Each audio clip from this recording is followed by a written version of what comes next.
Okay, my name is Tarita Avan Spicer. Thank you for tuning in. I am here with Ty Daye, and I've known Ty for a very long time. We've known each other for a long time. Probably like 16, 18 years. Curtis was little. Yeah. Curtis was one. So he just turned 20. Yep. So it's been like 18 or 19 years, actually. But she's been doing my hair for a long time. But it wasn't until like the last year that we really gotten to know each other and connected like on a spiritual sisterhood, friendship. So that was one of the main reasons why I wanted to interview you, because I wanted to sit down with all of the ladies that are in our sister circle and just kind of talk about your journey, what you have going on, what you're doing, and just give you an opportunity to just kind of share your life with other people and maybe inspire someone or motivate someone. Okay. And we're just going to kind of talk back and forth and then kind of look over there every now and then. But Okay. it's going to be So we back don't have and to forth. you don't have to stare at it. Okay. So I have owned a hair salon for about 13 years. I've been a hairstylist for about 20 years. And now my new baby is Transitions Wellness. So Transitions Beauty is the salon part, and then Wellness will be the more spiritual side. So do you want to tell us some more about Wellness. the crystals and wellness? So after, I think it was briefly after my brother had passed a year ago, I was kind of in a lost space. And I ran into Loretta, who hadn't done meditation meetings with me before, and she was full of energy where I was in a low space. And then when I spoke with her, she kind of gave me a jolt about life again. So I started doing some meditation with her, and then into getting deeper into spirituality is when I started looking into crystals and seeing what they mean.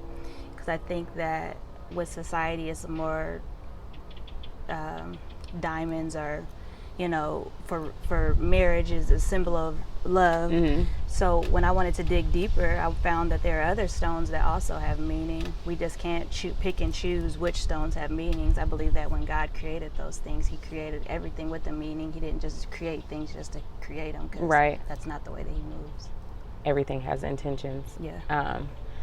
That is a lot of what I've learned from our sisterhood over the last year, is like learning more about how God has designed us and how powerful that we are within ourselves, and not just kind of waiting for someone else to pray for you or someone else to kind of bless you with whatever you need. Is to actively and intentionally work on yourself and building yourself up and educating yourself. And in the short time that we've all been together, we've grown. My life has changed so much, like in a positive way. How I feel about myself and how like I interact with other people. What would you say is like one of the biggest things that you've, I guess, especially since you lost your brother? I lost my brother, well, both of my brothers, so I understand, and I know the dynamics of that was different. But just like, what are some of the things that you've overcome in your life? Just like you said, more self-empowerment and empowering yourself, not waiting on other people to do these things for you. I think that the way that some of us were raised to, you run to the pastor to get your help, or someone of a higher position than you, and God put everything in you that you need for yourself. So self-empowerment was one of the biggest things that I picked up during my journey with the loss of my brother. What would you say are like some other things that that you've learned either from our sister circle or just over the years? Yeah. We've done so.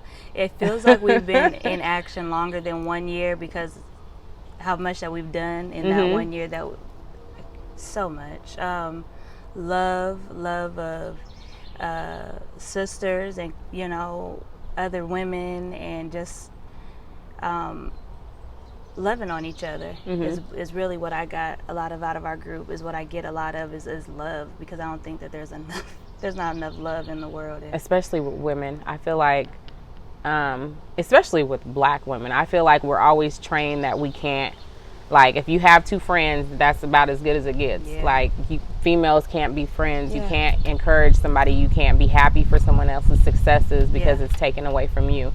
And that's one of the biggest things that I've gathered from our group, is just being able to root for somebody else and knowing that my time is going to come. And it always does, full circle. Like, we're all rooting for each other, and like, oh, you know, Ty's got this going on, and then all of a sudden it's like, oh, so-and-so's got something else going on. Your wins are my wins. Yeah, yep.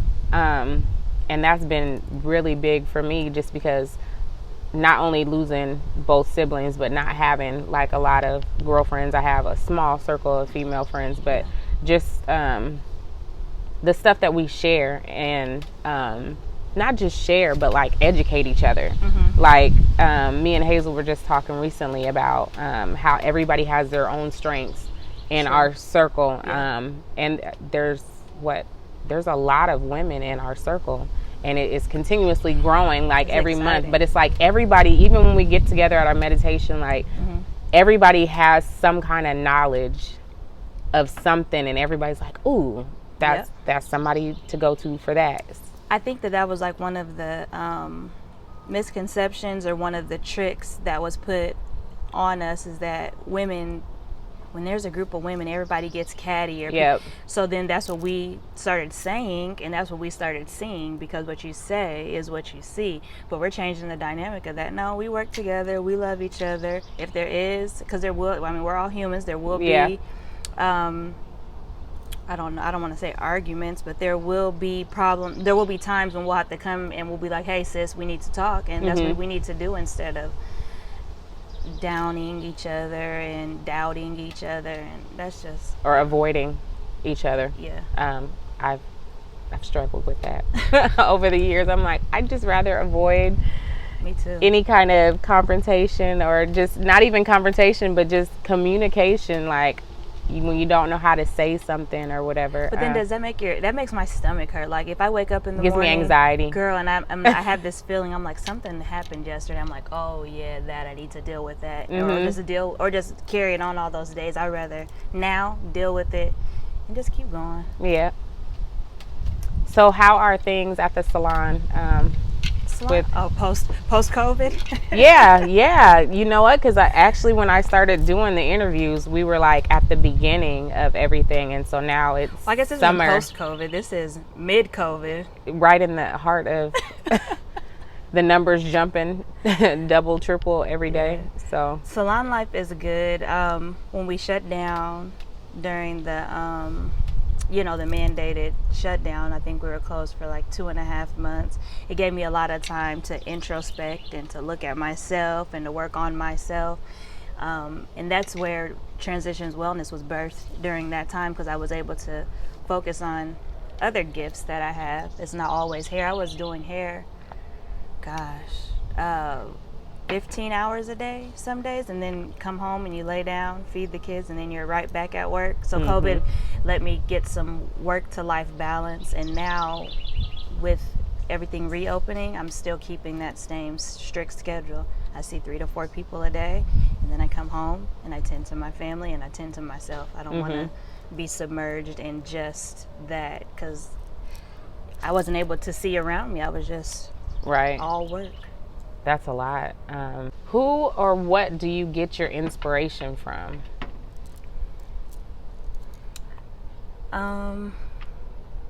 My inspiration, or motivation, encouragement, whatever. Motivation comes from my childhood, because I think that the hand that I was dealt, people wouldn't ordinarily think that you could have the things that I desire to have. So that is my motivation, because I like when people doubt me, it makes me go harder. So my motivation is my upbringing from where I came, and I know that I'm going to go. And then my inspiration, I would say, is my family. And who's in your family? I have a husband, my husband, and we have 4 boys and we have 3 daughters. Woo. It's a busy house. Yeah.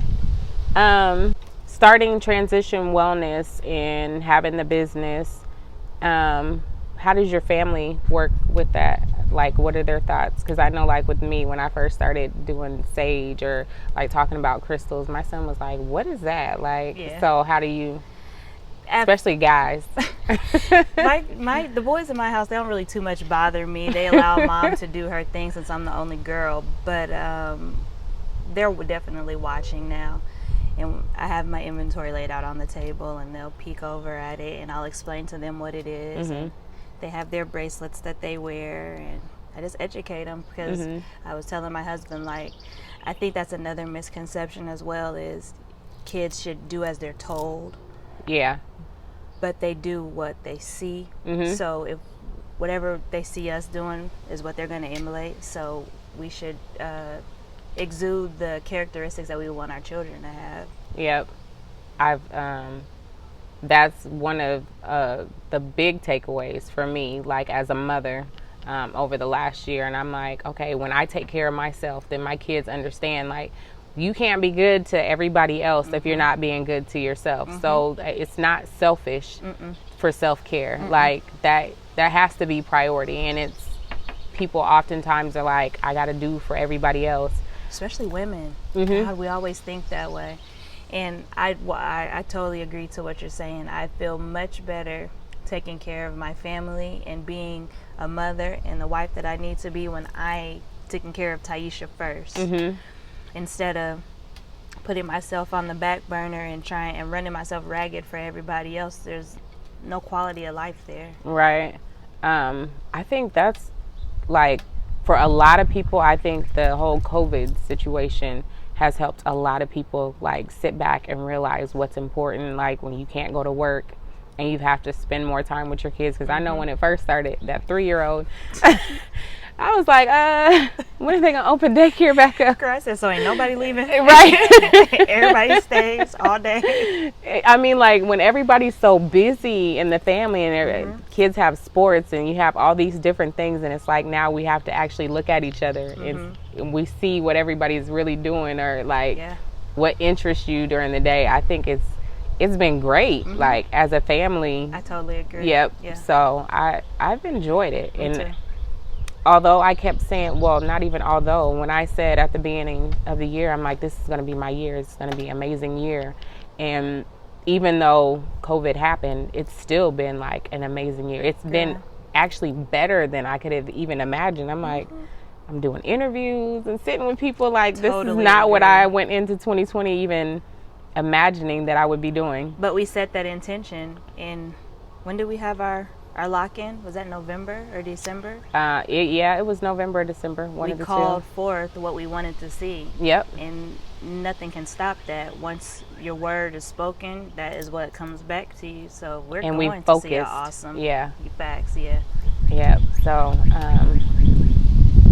what are some other things that you would like to share about your business, or just, like, what do you see yourself doing, like, in the next 5-10 years, or next 5-10 years, or 5 months?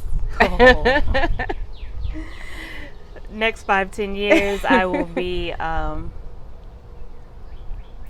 will have stepped back majorly from behind the chair doing hair. I would like to. I got my instructor's license in cosmetology, so I would like to educate some girls and give them the knowledge that I've gained in 20 years and hopefully employ them. And then I can step back, and I'll have people who are doing work with the same intention that I have when I do hair. So they'll have that same, because I'll kind of teach them, and of course they'll have their own knack to how they do things. So it won't be exactly like me. So yeah, have some girls that I've educated and set them on the path for their greatest success, and wellness will have grown by then. And I hope to be, probably not here in Iowa anymore. I hate to say it. There's nothing wrong with that. I'm counting down. I'm hoping. I'm like, the sun is calling me, the ocean is calling me. I have Yeah. about 6 more years, and my youngest, we graduated from high school, so I feel like the world is at my disposal. Wherever I want to go, whatever I want to do, I'll be able to do it then. So that's in 5 to 10 years. Those are my plans. That's what I intend to see. In following up with that, what would you like your legacy to be? That's a good one. I would like for my legacy to be that I helped someone. Hopefully I know that there will be people that will be able to say that I helped them, and I didn't hinder them. I just want to help people and see people grow. And then when you plant all of those seeds, then, eventually, whether I'm still alive to see it, I know that there will be lots of rose bushes from all of the seeds that I planted, and then they'll be able to go forth and help someone else, and then it'll just grow. I just want to help.